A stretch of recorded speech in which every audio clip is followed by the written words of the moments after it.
Hello again, everyone. Today is the second part of the Locked On Canadiens X Scouching drafting seminar information, whatever we want to call that. We have so much coming up. We're going to talk late first round picks. We're going to talk sleepers, high risk picks, and everything else all inside today's show. For Locked On Canadiens, your daily podcast on the Montreal Canadiens. Part of the Locked On Podcast Network, your team every day.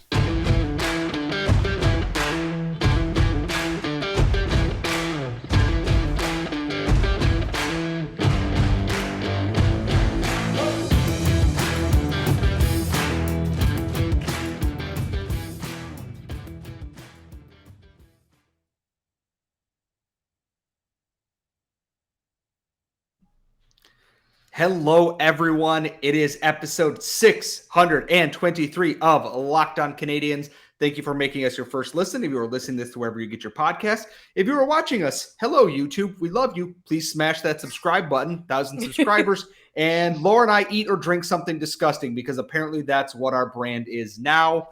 I am one of your hosts. I am Scott Matland. As always, I am joined by the active stick, Laura Saba. And Laura, people know you. People love you. You are the best. I have to intro our guests because we have so much to get to again today. We are once again joined by Will Scouch of Scouching on YouTube, at Scouching on Twitter. Will, again, thank you so much for joining us. And I'm going to jump right into my first question here. The Habs pick late in round one and Real at the beginning of round two. Who is on your radar towards the end of that round? I know in the previous episode you said there are guys in the late first round that could go top 10 and vice versa. I know I'm asking for a wide range of guys here.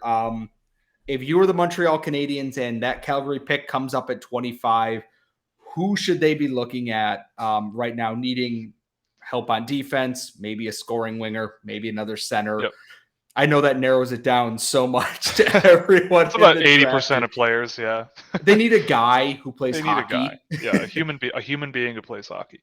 Yeah, I mean, it'll be very interesting because every year it so happens where there's no way that player X will be available here. Like last year to me that was Logan Stankoven and Aatu Räty. Like that, I was sitting there going, there's no way that these guys will be available like 29. If you're a Stanley Cup contending team, there's no way.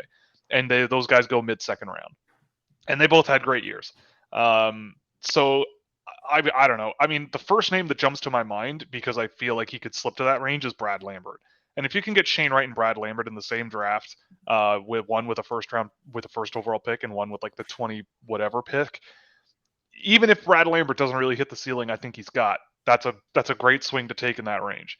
I'm trying to think of other names that realistically could be available there. Seamus Casey is another really interesting one that I think will be available there. I think a lot of people look at his size and skating ability and kind of question a lot about him. But to me, I feel like you send him to Michigan for 3 years and see where he goes. And I feel like at the end of the day, he could be a really impressive offensive defenseman, something that the Habs have kind of dipped their toe into over the years, but I don't think they've really found that A-plus level guy. And even if they do have a good one, guys like Norlinder, they just shove him in the NHL and see what happens. And then give your 10-game tryout and call it a day.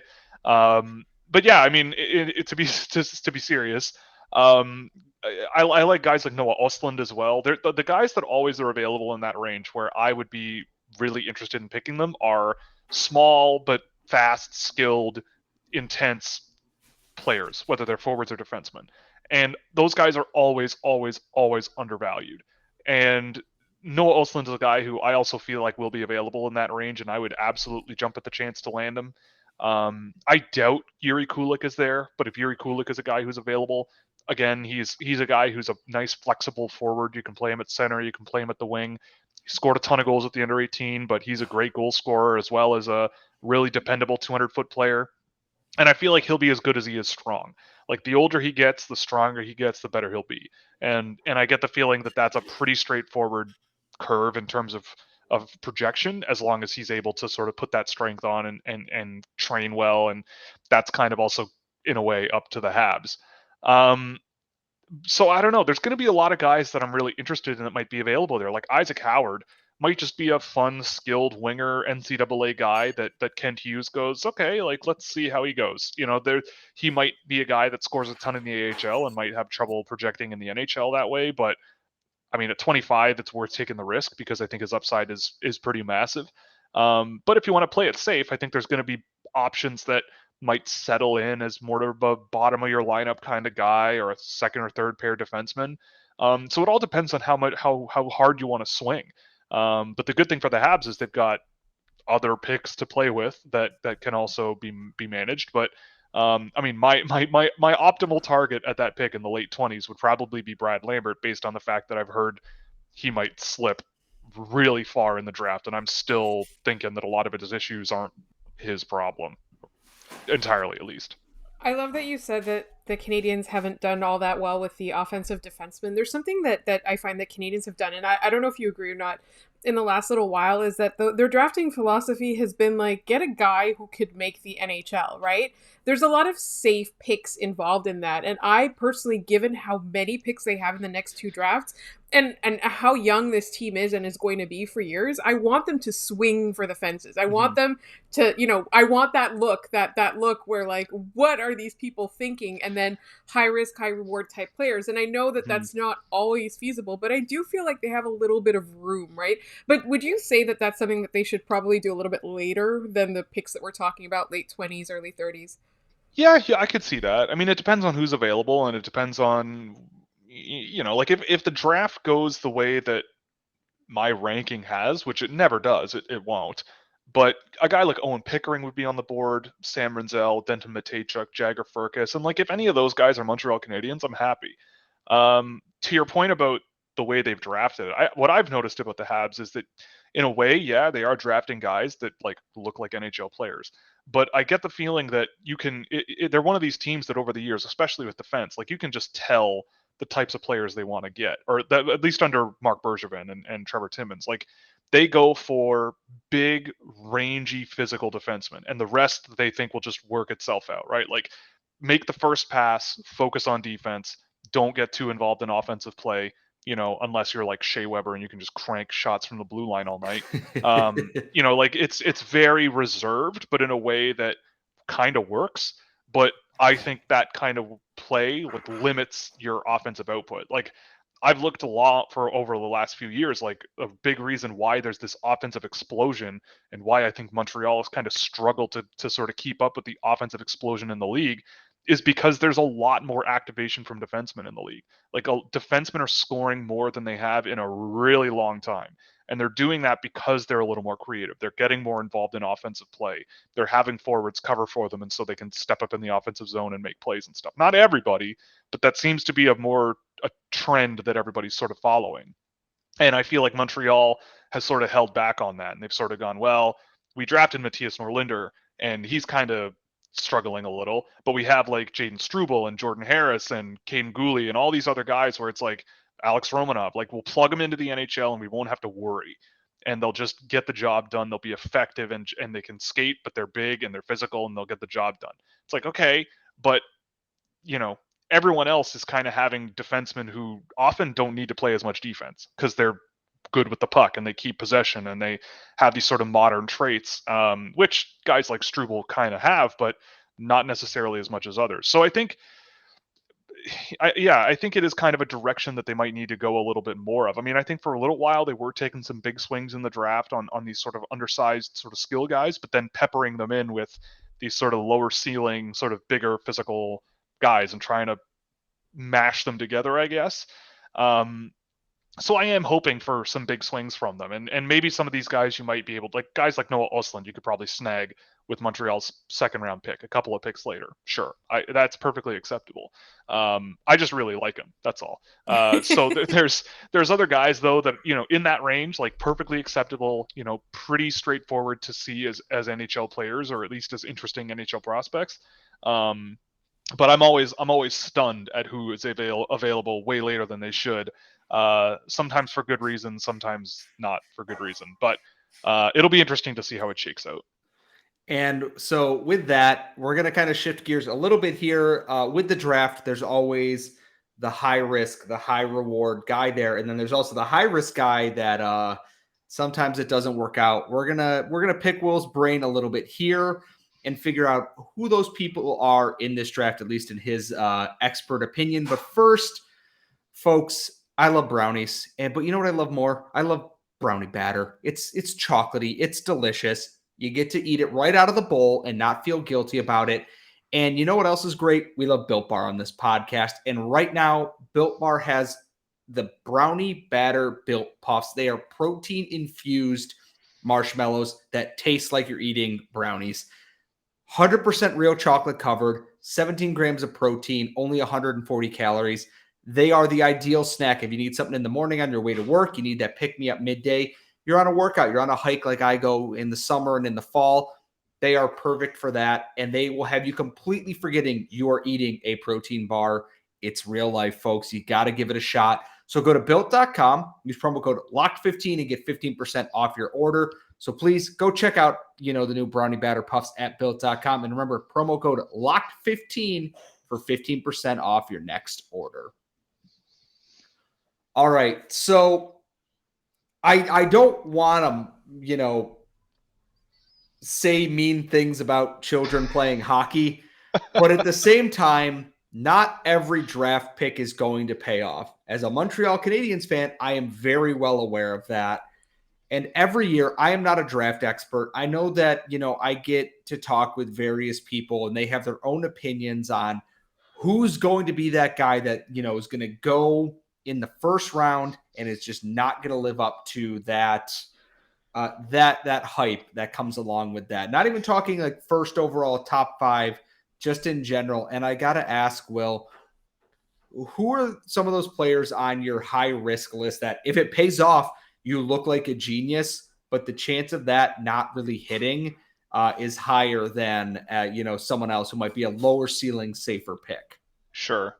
So it all depends on sort of where we're talking about in the draft, right? Like I look at a player, I've watched a lot of hockey this year just to be absolutely sure that I believe what I think about these guys. And I've had some scouts and stuff tell me that a guy like Ryan Chesley is like a top 15 pick.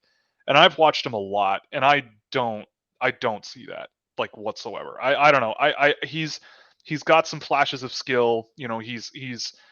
He plays the style of play that I can absolutely see hockey people liking, where it's very calm and reserved and held back and physical, but not too physical and like very sort of understated. But I don't know. I whenever the puck's on his stick, I feel like things just fall apart more often than they don't. And I don't know. I've heard a lot of people talking about him as like a top 15 pick, whereas I'm going, okay, if you want to do that, go nuts. But I'll wait until the second or third round, draft some defensemen that don't play in North America that I think bring a lot more value right away. And I'm laughing. Other guys that come to mind, like there's a couple of NTDP guys, like everyone's talking about Rutger McGroarty right now because he had such a massive under 18 scoring a ton of goals. I think that's a guy who, his skating needs to come a step and then needs to come a step after that. And he's a great shooter. I think he's a great one-touch passer, but I get the feeling that at the NHL level, at NHL pace, he's going to really have trouble scoring. And I don't think he has a floor of like a bottom 6 checking forward. I just don't think he sort of brings that. But if he's a guy that you get at 35, 36 overall, then it's not so bad. But if it's, I've seen him on lists as high as like 17 or 18, and I'm going, well, I don't think I would do that. Thinking about where Montreal used to pick their guys from, a guy like Nathan Gautier comes to mind too. He's a big center that plays for Quebec, I believe. And, had a decent year with 57 points in 66 games. But whenever I've watched him play, it's so obvious to me that, NHL teams are just going to be salivating over him. He's huge. He can really move in a straight line pretty much. But that's about it. He's a wrecking ball, but, an underrated playmaker. Like he causes turnovers in the offensive zone and can make a play, pretty quickly, which is neat, but there's a lot of diversity to the game that he kind of just doesn't really have. But as a bottom 6 guy where you throw him over the boards and he's just going to be a wrecking ball out there, and like maybe some chip passes that get somehow managed to find their way in the back of the net, maybe that could be a thing too. But there are guys that are definitely, in my opinion, just huge risks because I really like them and no one else seems to. Like guys like Gleb Trikazov, Laura, you mentioned him about his name flying around in the Locked On back end a little bit. And I don't know, the Church of Gleb is strong, but it's to the point where I'm like questioning it myself. Like, am I really hyping this kid up too much? But I don't know. I just finished the video on him that got sent out to patrons, and so they have access to it now. And I still look back at the video that I pulled and all the data that I have, and I'm going, yeah, like this guy at least belongs in the first round in some way. So there's a guy where I go, okay, if you can get him in the second round, maybe Edmonton doesn't make it through this round and that second round pick sticks in this year, I feel like you could pick up Trikazov as long as you know that there's a chance of him coming over from Russia and getting out of there. Because if there isn't a chance of that happening, then that changes the equation a whole lot. But I mean, there's a lot of guys that I feel like I just have preferred over a lot of these guys that I've seen ranked really deep in the first round. Guys that you would think, a lot of North American sort of bruisers and physical guys where I'm going, yeah, I'd rather aim a little bit higher and take a chance on some of these other guys. And especially for Montreal, like they've got like 4 third-round picks and 3 fourth-round picks. And I feel like if you play your cards right, like Laura, you said, like if you swing big, you might be able to nail it on 1 or 2 of them. And if that's what happens, then you've had a really, really, really, really good day, regardless of what misses you might have. It is interesting is that, like, you talk about these guys that are a risk in that it's not that they're bad players. They are very good at certain aspects of their game, but like I said, they lack a diversity to that. Like McGorty is, and I'm mispronouncing that name a little bit here. I got to watch the under 18s. I have a TV in my department at work that was showing the under 18s. Every time I looked up, he was scoring another goal, but you have to add to that. Yes, this is where they are. They're a project more than a finished, ready to go. Here is a projectable timeline that they have work to do still. It doesn't mean they won't come good. You just have to put in that extra effort, if I'm understanding this correctly. Yeah, basically. It's like, again, the players that I have ranked on my list, like all these guys I have ranked. Like, it's not like I'm sitting here going, I don't know how anyone could like this player whatsoever. I think there's only one player that is like that this year relative to what the market seems to think on him. But the rest of the picture, I go, yeah, like if Rucker McGorty's like the third guy you draft, that's fine. But I hear a lot of chatter about him going top 20, and I'm going, okay, like the boots are a problem, and he needs a lot of other help to sort of help him along. But the finishing talent is certainly there. But also he's a volume shooter and shoots from non-scoring areas a lot. And at the junior level, especially in the USHL and against junior competition at the U18s, like that can work, but not in the NHL. That very rarely do you come across NHL scorers that can shoot from pretty much anywhere at 5-on-5 and make it count. So yeah, again, it's not about bad and good. It's just about value and like where you're drafting these players and like what are you getting, what are you leaving on the board, because that really can make a huge difference. And sometimes playing it safe is not as safe as you think, especially outside the first round. Like outside the first round, you may as well just take a swing and just go big and draft someone who might need some work, but doesn't have a ton of real flaws and plays a way that you think can really do some damage in the NHL. It's just a matter of maybe getting stronger and playing against some better competition over the next couple of years. And we do have one more segment where we get to pick Will's brain just a little bit more to get our fill of draft content for this week. We're going to talk sleepers. We're going to talk some of those maybe hidden gems here, and that's all coming up in our final segment. However, I got to talk to you about betonline.net. They are the number one source for all your betting needs and sports info. If you go to betonline.net right now, you're going to get the latest odds, news, and sports development for the NBA playoffs, Major League Baseball, the NHL playoffs, golf, UFC, boxing, whatever you need. And they have everything you need, including live betting throughout the playoffs, esports, and more. So head to the website. That's betonline.net, or use your mobile device to learn more about the trends and the action. BetOnline, where the game starts.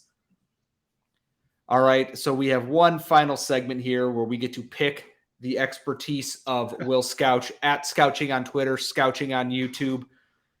We talked about some of those high-risk pieces, and we know that you love Gleb Trikazov, as you mentioned in the previous segment, as we talked about before the show, because the Church of Gleb has one hell of a congregation in that. who else kind of falls into your sleeper category? Maybe some of those names that are I literally kind of being slept on a little bit, whether it be just injury like an Ivan Miroshnichenko, who is obviously recovering from non-Hodgkin's lymphoma. Is he going to fall because of his diagnosis and someone's going to get incredible value on a player like that? Or are there some other names that are on your board that maybe others are not talking about as much as maybe they should be? Yeah, that is going to be a fascinating one. I went back and watched because a lot of people were kind of poo-pooing him a little bit before he came down with his diagnosis and sort of took a step away. And I mean, he certainly didn't look like as effective a player as I remember from last year. And I'm sure that having lymphoma would factor into that, especially with fatigue and all those things. But I came away pretty impressed the last time I watched him play before, and this was only a couple of weeks before he left. So I get the feeling if he's a guy that some team, he gets a clean bill of health, he's in remission, he's feeling good, and you give him a couple of years to sort of reboot, and you have sort of a development plan that, the big wild card is what's going on in Russia and like how that'll affect hockey players and everything. So if you kind of have a clear picture of what that's going to look like, as clear as it can be, then that might change things a little bit. But I mean, I think there's a lot of guys this year that, as shots in the dark, you might be able to find some good stuff out there. Like I came away watching, a lot of people are talking more about Adam Sikora now, who's a teammate of Simon Nemec. But it seems like the cat's out of the bag on that one. He would have been a big secret that a lot of people had been missing, but he's a top 40 guy to me. And you might be able to get him, third, fourth, fifth round, something like that. But I don't think that might be true anymore since he's been at the World Championships and playing pretty well from what I've heard. The guys I also really like seem to be undersized defensemen. Like those are the guys that I think drop like a stone or go completely undrafted just because they're 5'9", 5'10". Tyler Duke plays on the US NTDP team. I thought he played really well at the World Junior or at the under 18s. Not the safest pick, but a huge swing in the dark. I love the skill. I love his shot. One of the best shot attempt differentials on the team consistently throughout the entire year, which for a small guy, not too shabby.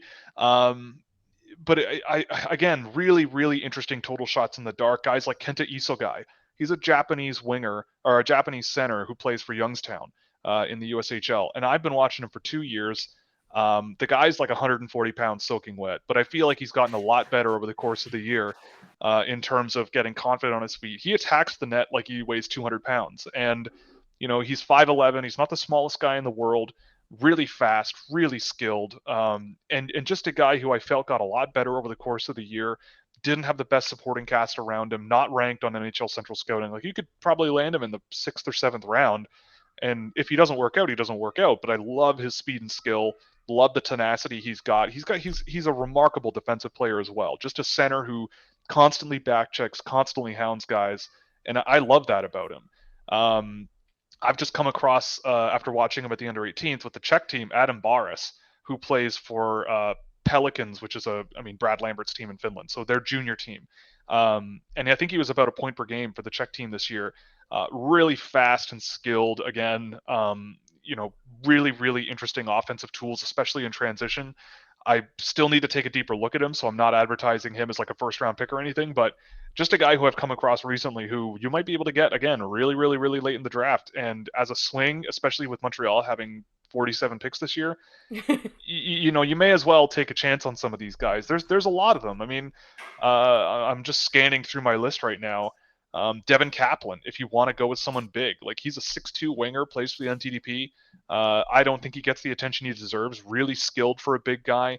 Hasn't put it all together. Like definitely hasn't put it all together, but he's a bit clunky with his hands, but when it works, he's got some highlight reel stuff in his season so far this year. So I think if you just sort of, Laura, like you said, like swing big, think creative, like think fast, think skilled, think guys that can push pace, like that seems to be the biggest thing in the NHL. Like get defenses on their heels.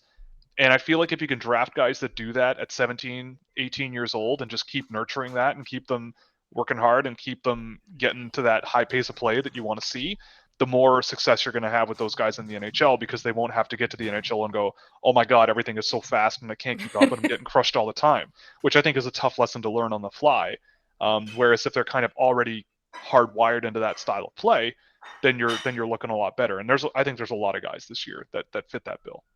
I have a very subjective question for you Shoot. because size is such a big thing. And so, one of the things that we've talked about on this podcast, you kind of alluded to it as well, is that the Canadiens are lacking that game breaking defenseman. Like what we would say is like the number one offensive defenseman, right? Can play really well defensively, but starts the rush, contributes to the offense, anchors the offense sometimes, or quarterbacks it, all of that kind of stuff. So the Canadiens are missing that. It literally does not exist. And if you want to be a good winning team, you need to be one of those teams that has a guy like that, right?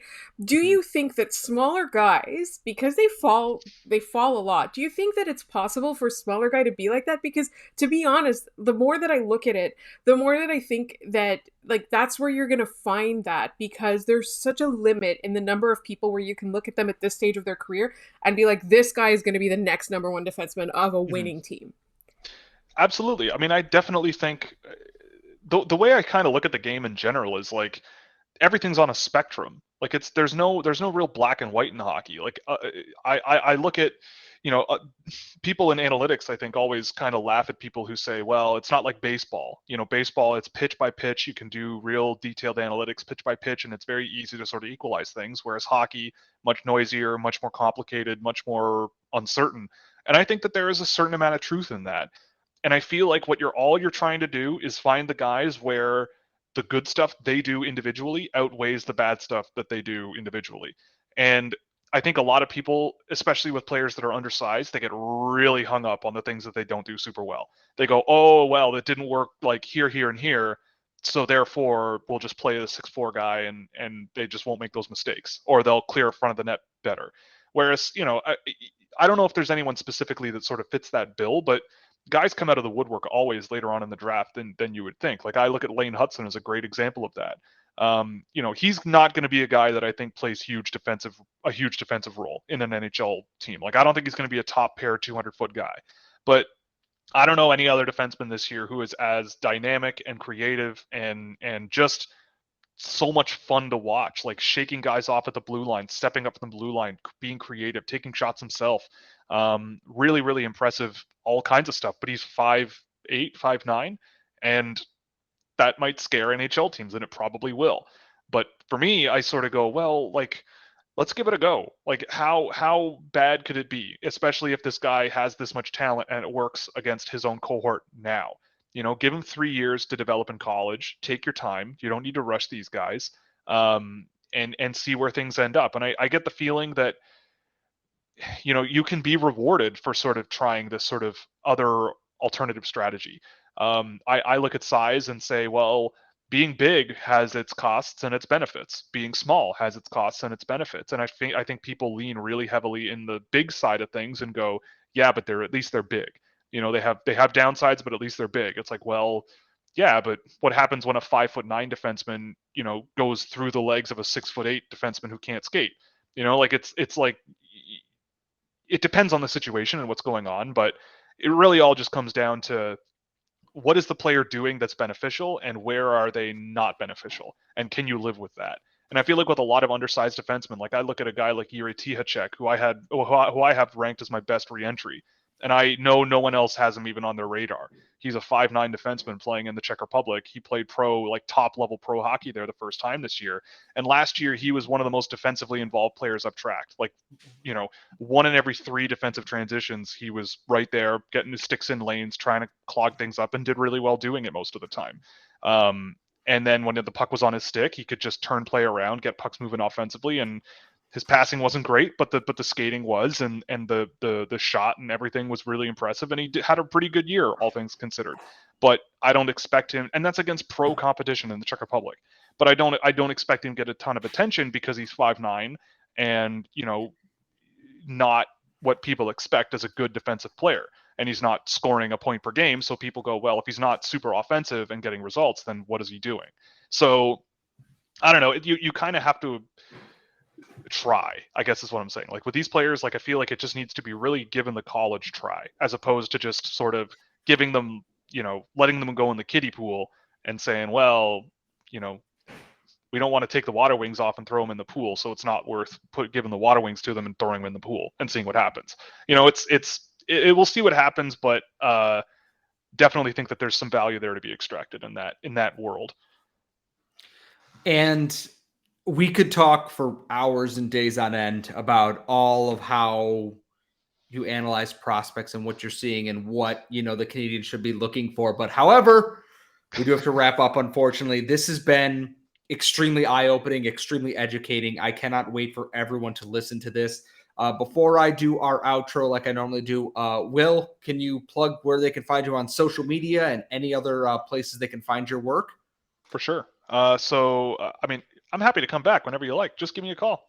We'll hang out. We will. Don't worry. Yeah, got lots of time. Who needs? I got days. No. But yeah, you can follow me on Twitter at Scouching. Same thing, YouTube at Scouching. YouTube's pretty active these days. We do weekly live streams every Thursday night, 8 p.m. Eastern. You can also follow my work. All my written reports. All my reports end up written on McKean's Hockey as well as my own website. So you can follow that stuff there if you're a subscriber. You can also sign up on Patreon. You'll get access to those written reports, early access to videos, data sheets, visualization tools, all kinds of fun stuff that you can check out at patreon.com/scouching. I've got merch. You can go to Teespring. I forget the URL now. Teespring.com/scouchwear or something like that. Anyway, it's on my website. All the links are there, and you can check all that stuff out. And see you around. Hope to see people on Thursday nights. It's always a good time, and it's getting quite busy, full of Habs fans these days. And as always, you can follow us on Twitter at @LO_Canadiens, Locked On Canadiens on YouTube. You can follow Laura at The Active Stick. You can follow me at Scott Matla. When you're done checking us out, please check out Locked On NHL. Throughout the playoffs, all of our local experts have everything you need on all the games and everything else happening. We will see you all next time.